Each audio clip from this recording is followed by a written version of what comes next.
Okay, so good evening po. Good evening mga kapatid. Salamat sa Diyos at tayo po ay magkakasamang muli. At doon po sa may mga link, no? Maaari nyo pong maaari nyo pong i-share tong link, no? Okay. Tingnan nga natin. Yan. Mukhang maganda naman ang reception natin.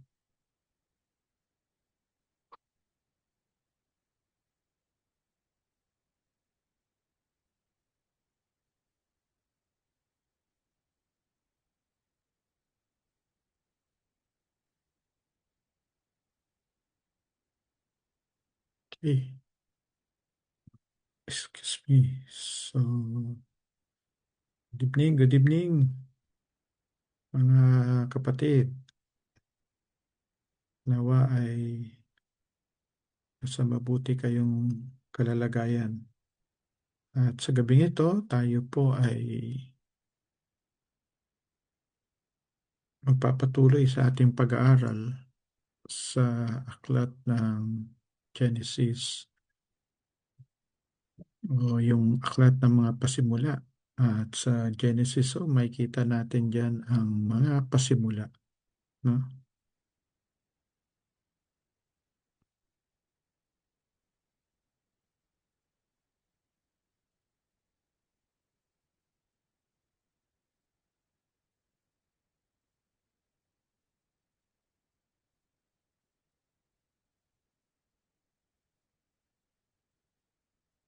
Okay, so magandang gabi at salamat sa Diyos. Mukhang maganda yung ating reception ngayon. Tayo po ay dumako sa panalangin. Panginoon at dakilang Diyos, sama naming mapagpala, salamat o Diyos at kami muli ay may pagkakataong magkasama-sama, mag-aral, manalangin, magpuri sa iyo.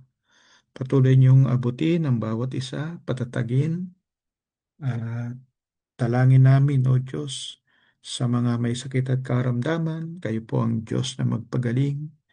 Sa mga pangangailangan, kayo po ang tumugon. Sa mga nanghihina, o Diyos, kayo po ang magbigay kalakasan.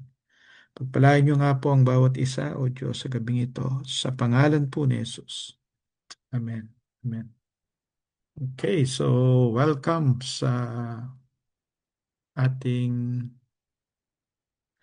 midweek service, no? Yung midweek service ng Filipino Ministry. Okay. So magandang gabi po sa inyong lahat. Salamat sa naka-tune in na ngayon, no? Ayan. Tayo po ay naririto at nagpapasalamat sa Diyos sa isang linggong pinagkatiwala niya. Papasalamat tayo sa magandang kapanahunan na pinagkaloob niya sa ngayon. At patuloy din tayo nagpapasalamat sa buhay na pinagkaloob sa atin ng Diyos. Okay, so tayo po siguro ay dumako na sa awitin. At minsan pa, sundan natin ang awit na ito, Diyos ka sa amin.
Amen. Purihin ang Diyos at salamat po sa pagsama mga kapatid. So good evening po mga kapatid natin, no? Good evening po dyan sa Pilipinas. Nariyan po si Ate Isabel, no? Good evening Ate Joy, Kuya Rambo, nariyan, no? Ate Marie, Ate Penny, good evening Ate Bing, Ate Luz. Good evening po Ate Ellen, no? Nawa lahat kayo po ay nasa mabuting kalalagayan. So purihin ang Panginoon, tayo po ay nasa pang-apat na bahagi o panglimang bahagi ng ating pag-aaral sa aklat ng Genesis. Ah, sa gabing ito, nais nating aralin o nais kong ibahagi sa inyo pagkatapos o pagkalabas sa Eden. Ano ba yung naging buhay po nila? Okay. So, yan, dako na ho tayo sa salita ng Diyos. Hey, oh, good evening po, Ate Lucy. Nawa ay nasa mabuti kayong kalalagayan. Okay. So, minsan pa, welcome sa midweek service ng Filipino Ministry. At sa gabing ito, ating pag-uusapan yung Life is of Eden. Yan, yung is of Eden. Sa dakong silangan kung saan sila ay pumunta, sila Eva at Adan o Adan at Eva. Life is of Eden. At ito po ay lessons from Genesis 4. Yan. Kung natalakay natin last week yung Genesis 3, tayo ngayon naman ay nasa Genesis 4. Okay. So, ito po yung pangyayari na ang mga tao na ay labas na ng Eden, ng garden, ng hardin ng Eden. Kung matatandaan ninyo, nagkasala nga ang ating unang magulang at upang hindi sila makakain ng bunga ng buhay. No? Kasi nakain nga nila yung pinagbabawal, yung pagkakilala ng, ng mali at tama. Ay, sila naman ay pinalabas doon sa Eden, no? Sa Garden of Eden. Okay. So sa Genesis 3, natapos po ito na si Adan at Eva ay pinaalis mula sa Eden. Ang Genesis 4 ay nagpapakita ng buhay pagkatapos ng paraiso at papaano kumalat ang kasalanan pero ganun pa man ay nagpatuloy po yung habag o biyaya ng Diyos. God's grace continues. Sabi ro sa Genesis 4 verse 7, sin is crouching at your door, it desire to have you, but you must rule over it. So dito po, atin pong explore yung unang mga hakbang pagkalabas ng Eden, no? Makikita natin dito yung worship, pagsamba. Makikita natin din yung conflict. Makikita natin yung sin at ang awa ng Diyos. Okay? So, ang Genesis 4, ayan, tingnan po natin dito sa ating screen. So, ito po yung table, no? Yung Genesis 4, yan po yung tema. Okay? At makikita din natin yung Old Covenant reality. O ano ba yung buhay noon? gospel, makikita rin naman natin yung kaugnayan yun sa gospel o new covenant fulfillment. So, yung offering, no? Nag-offer si Cain at Abel. Yung isa ay tinanggap, yung isa ay hindi. At ito po ay nagpapakita na meron lamang talagang accepted. Hindi lahat pa pwedeng ialay. Ganon din si Jesus Christ. Hindi siya pwedeng ialay lamang na para bang walang plano. Mayroong plano. Pero si Jesus, siya po yung larawan ng perfect sacrifice. Na siya po yung fulfillment din noong prophecy. Okay? Meron din dito, Brother Skipper, si Cain, dinanay niya yung responsibility. No? Pero ang kagandahan po sa Panginoon, Christ keeps us and call us to love. Yan. So magkaiba na, no? Si Cain para ba siyang nagpapangsyon lamang dahil sa kaugalian, no? Pero ang kapatid niya, si Abel, ay nag-alay ayon sa kalooban o yung known truth sa panahon na yon, no? Yung Genesis 14, nandoon yung dugo ni Abel. At yung dugo na yon ay umiiyak para sa hustisya. At sa atin naman, sa New Testament reality, Christ's blood speaks mercy. Diba? No, sa trono ng awa, naroon ang habag. No? Life is of Eden. Dito po nagpatuloy yung pag-unlad ng civilization. Tayo naman, bilang mananampalataya, we are new creation in Christ. Okay? Nawa ay malinaw yan, no? Tingnan natin yung paano nag-transition sila Eva, no? Nag-transition kasi yan dahil nawala sila dun sa unlimited supply. Okay? At ngayon, napunta sila sa lugar na kung saan maraming tinatawag na boundaries.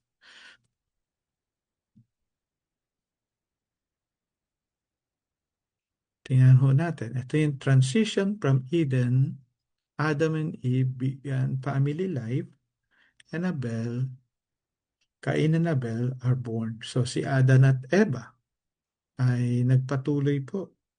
Nung nawala sila sa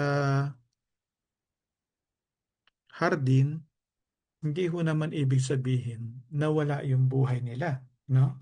Kundi nagpatuloy po si Adan at Eva. At ito nga yung pagkakasulat sa Genesis 4, 1 to 2. Adam made love to his wife, Eve, and she became pregnant and gave birth to Cain. She said, "With the help of the Lord, I have brought forth a man." Later, she gave birth to his brother Abel. Yan. So, halos magkasunod, no? Si Cain at si Abel. At nagpatuloy po yung buhay nila kahit sa pagkatapos ng kanilang pagkakasala. God's command to be fruitful still stand. No, hindi ko nawala yon na maging fruitful. Nanatili po yon. At si Eve acknowledges God's help in childbirth. Sabi ron, I have gotten a man with the help of the Lord. Genesis 4:1. Even outside Eden, God's presence and blessing remains. Sin changes circumstances, but not God purposes. Nababango nga naman ng kasalanan ang mga sirkumstansya. Pero yung purpose ng Lord, laging higher yun. Okay? So, nagkaroon ng transition mula sa Eden, si Adam at Eva, at sila ay nagbuo na ng kanilang pamilya. Yan nga si Cain at Abel. Okay. Pupunta tayo sa pangalawang bahagi nitong pag-aaral sa Genesis 4. Ah, ang topic po natin dito is acceptable offering. Di ba lahat naman tao ay nag-o-offer, di ba? Ano pa man ang paniniwala niyan, may mga offering yan. No? Pero dito, hindi lamang ganon. Tingnan ho natin. In the course of time, Cain brought some of the fruits of the soil as an offering to the Lord. And Abel also brought an offering, fat portions from some of the firstborn of his flock. The Lord looked with favor on Abel and his offering, but on Cain and his offering he did not look with favor. So Cain was very angry, and his face was downcast. Then the Lord said to Cain, "Why are you angry? Why is your face downcast? If you do what is right, will you not be accepted? But if you do not do what is right, sin is crouching at your door. It desires to have you, but you must rule over it." Okay? So, una tayo doon sa offering na tinanggap ng Lord. Ang offering na yon ay offering ni Cain.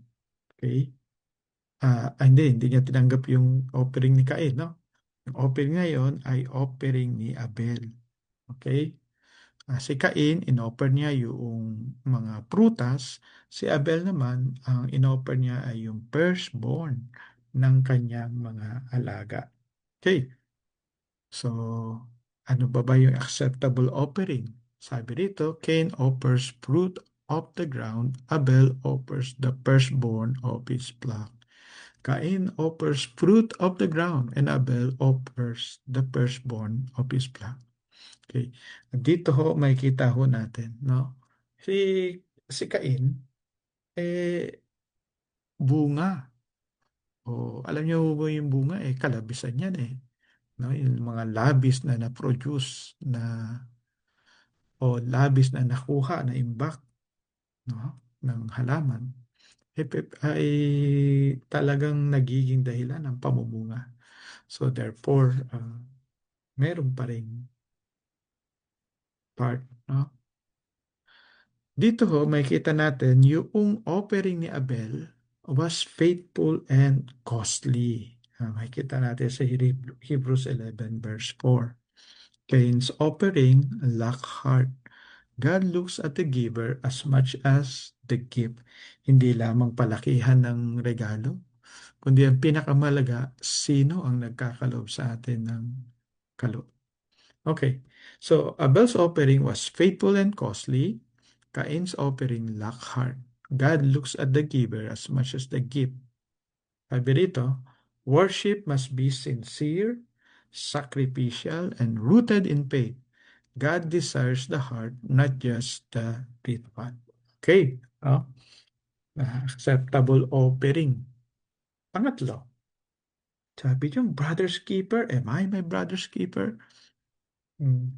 Now Cain said to his brother Abel, "Let's go out to the field." While they were in the field, Cain attacked his brother Abel and killed him. Then the Lord said to Cain, "Where is your brother Abel?" "I don't know," he replied. "Am I my brother's keeper?" So dito ho, makikita natin yung first murder. Yung sin escalates from disobedience to violence. No? Napaka-importante ng peacemaker. Okay. Cain rejects responsibility for his brother. No, sinabi niyang, "Am I my brother's keeper?" Yan po ay pagtalikod o paglayo mula sa iyong tungkulin. Okay? God calls us to love and guard one another. Okay? We are indeed our brothers' keepers. Love is the antidote to sin, destructive power. Okay, no? Talaga namang napaka-importante nito na inaaral natin. Am I my brother's keeper? So, iyon. Ang Book of Genesis ay book nga ng mga beginnings. At nakita natin itong beginning ay nagkaroon ng first murder, nag-escalate ang kasalanan from disobedience to violence. Cain rejects responsibility for his brother. God calls us to love and guard one another. Ayan. Okay? So, yung pang-apat, the first murder and its consequences. Also, alam na natin, no? Pinatay ni Cain si Abel. Abel's blood cries out, Cain is cursed and became a wanderer. The Lord said, what have you done? Listen, your brother's blood cries out to me from the ground. Now you are under a curse and driven from the ground, which opened its mouth to receive your brother's blood from your hand. When you work the ground, it will no longer yield its crops for you. You will be a restless wanderer on the earth. Okay. Ito, maganda itong verses na yan, no? Genesis 4:10 to 12. Okay, ano pa yung makita natin? Merong consequences yung unang pagpaslang. Na sin has consequences, alienation, restlessness, and judgment. Tingnan ho natin yung verse 13 and 14. Cain said to the Lord, why punishment is more than I can bear? Today you are driving me from the land, and I will be hidden from your presence. I will be a restless wanderer on the earth, and whoever finds me will kill me. Yan.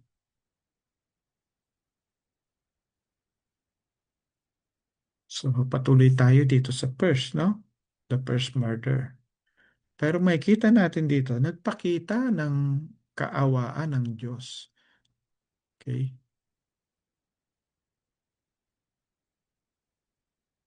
Nagsalita ang Panginoon, no? Sabi dito, but the Lord said to him, not so. Anyone who kills Cain will suffer vengeance 7 times over. Then the Lord put a mark on Cain so that no one who found him would kill him. So Cain went out from the Lord's presence and lived in the land of Nod, east of Eden. So dito, masasabi natin, God's justice is real, but His mercy is greater. Even in judgment, He deserves life. Okay. At nagpatuloy pa nga yung buhay. Yung buhay ni Cain, nagpatuloy. Yung buhay din ni Adan at Eva, nagpatuloy. At ito po ang pagkakasulat. Cain builds a city, his descendants develop culture. Yan. Cain builds a city, his descendants develop culture. So sabi ro sa verse 17 ng Genesis 4, Cain made love to his wife, and she became pregnant and gave birth to Enoch. Cain was then building a city, and he named it after his son Enoch. To Enoch was born Irad, and Irad was the father of Mehujael.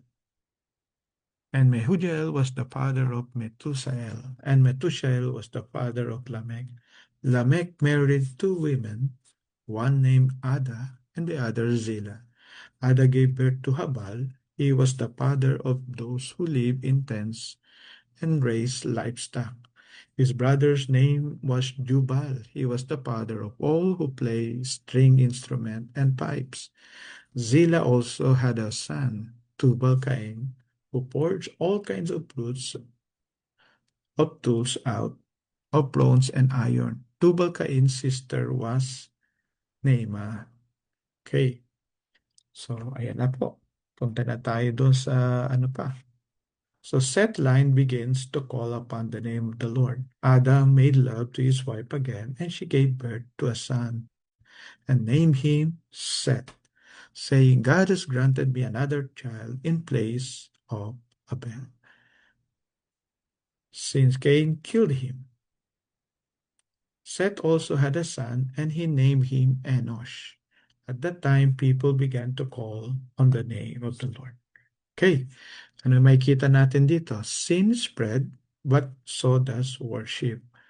God deserves a faithful line pointing to Christ. Yan, no, nagpapanalangin sila na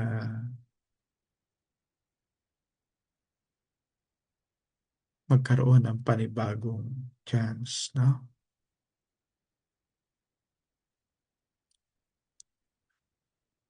Kumalat yung kasalanan, pero kumalat din yung habag ng Diyos. Kumalat, no? Pero naroon pa rin yung worshipers ng Lord. So God preserved a faithful line pointing to Christ. So yung buhay nitong si Seth, no, ay magtuturo ngayon patungkol kay Kristo o ipopoint tayo, no, patungkol kay Kristo. At yan po yung kagandahan dito, mga kapatid. Alam ninyo na yung biyaya ng Diyos ay hindi po pwedeng maubos at may kita rin natin dito, bagamat kumakalat yung pagkakasala, pero dumarami din ang mga mananampalataya. At laging meron siyang iniiwang mga lalaki at babae. At dalangin ko nawa yung mga kabataan ngayon. No? Manawa kayo'y maging mga set who will set up yung tone lang, tamang tone. Okay, so Set's line begins to call upon the name of the Lord. So nagpatuloy at ito po yung kauna-unahang record, no?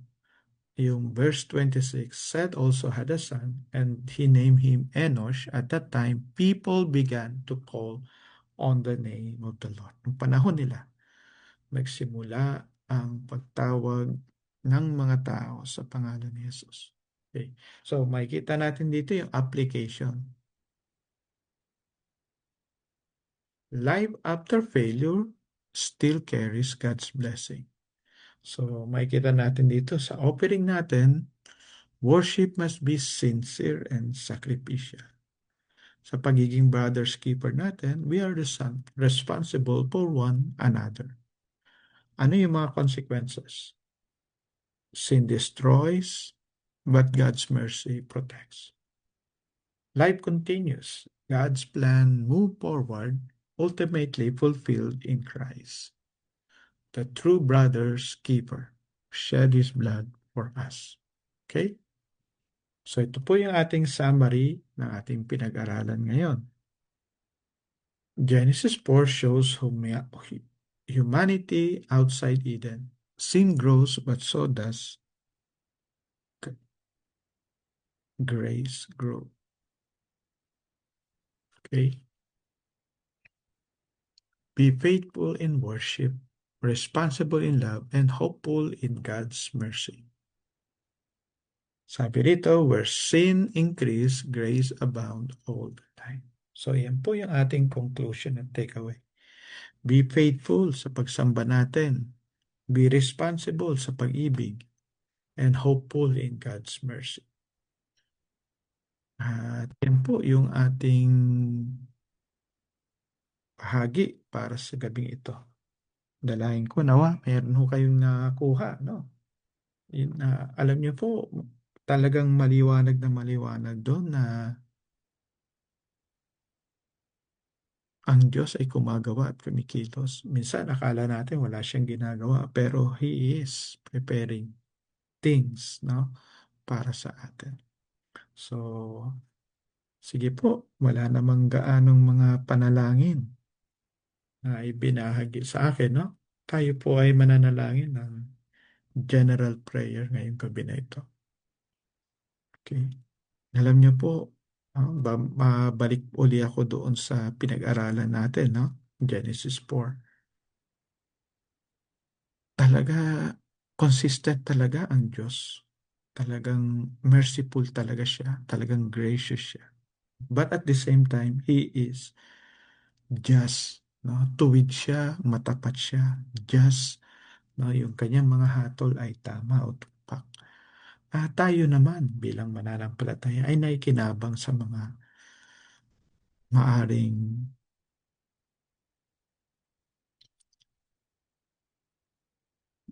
yung ano, no? Yung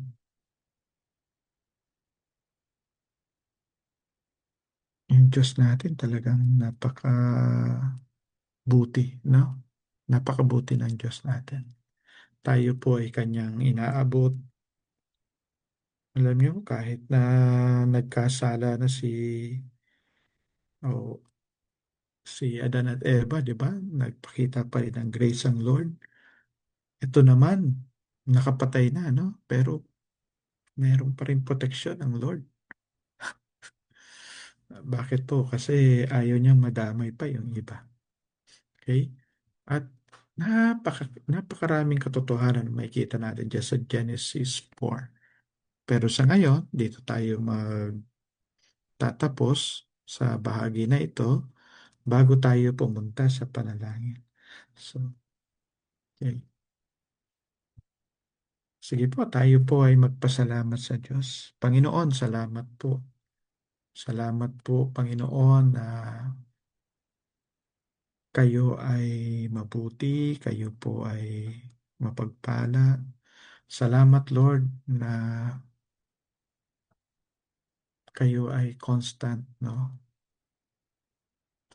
Kami po ay tulungan ninyo na maging responsible sa bawat isa, na kami nga po ay maging mga brother's keeper. Yan man ay kasama namin sa buhay, at magulang, anak, asawa. Tulungan niyo po kami. Ganon din po, O Diyos, ang dalangin sa bawat kapatiran. Ah, maging maging faithful kami kahit na costly, katulad ni Abel. Maging faithful at kami, Panginoon, sa iyo, O Diyos, sa mga palatuntunan mo, Panginoon. Dinadalangin din, Panginoon, na tulungan niyo po kami, O Diyos. Makita namin na hindi lang basta-basta ang pagkakaloob sa inyo, kundi dapat ayon sa iyong kalooban. Lord, kayo po ang Diyos na kumilos sa amin sa panahon ng panghihina, kayo po ang maging kalakasan. At sa prayer request naman ng kapatid na sabi dito, sama-sama po sa panalangin, masama pakiramdam ko, lahat po kami dito sa bahay ay inuupo na. At dalayan ko po ang kagalingan sa iyo, kapatid, at sa bawat kasama mo sa bahay. Nawa ay pagalingin kayo ng Panginoon at maranasan nyo ang kanyang presensya na kumikilos sa buhay ng bawat isang tumatawag sa kanya. Panalangin ko po patuloy, Lord, ang pagkilos mo sa bawat kapatiran na lumago kami, O Diyos. Dinadalangin din, Panginoon, ang pagkilos mo, O Lord, sa buhay po ng aming mga kaanak na hindi pa nakakilala sa iyo. Kahabagan niyo po, Panginoon, at nawa mag-send kayo ng mga laborers. Panginoon, dinadalangin din, O Diyos, ang nalalapit na anniversary, at hiling namin, Panginoon, na yung favor mo ay pagkaloob, yung presence mo, at ikaw ay patuloy na maitaas. Dinadalangin din, Panginoon, ang pagkilos mo sa bawat outreaches, at kahit sa Taipei, Lord. Nawa ay yumabong ang mga gawain at sabay-sabay kaming lumago, O Diyos. Panginoon, sa mga panalangin na hindi po nausan, sa mga panalangin, Panginoon, na hindi humabanggit, kayo po ang tumugon sa kanila sa bawat isa. Sa nangangailangan ng hustisya, kayo po ang magbigay ng hustisya. Sa kalakasan, kayo po ang magkaloob ng kalakasan. Maging sa talino, O Diyos, lakas, sa iyo po pinagkakatiwala ang lahat. Maraming salamat po, Ama. Salamat na kahit sa gitna, Panginoon, ng pagkakasala, nariyan ka, tumutugon ka, gumagawa ka ng himala. Maingat pong ibabalik ang lahat ng papuri pasalamat sa pangalan ni Jesus. Amen. Amen. Sige po. God bless po sa bawat isa, no, na nakasama natin. Magandang gabi po sa mga naririto sa Taiwan. Kayo po ay ingatan ng Panginoon, lalo na sa malamig na panahon. O maging ang mga kapatid natin na nasa norte, no? Sa Baguio, sa Benguet, ay ingatan kayo ng Panginoon. God bless po. At nawa ay makita-kita tayong lahat muli next Wednesday. Amen.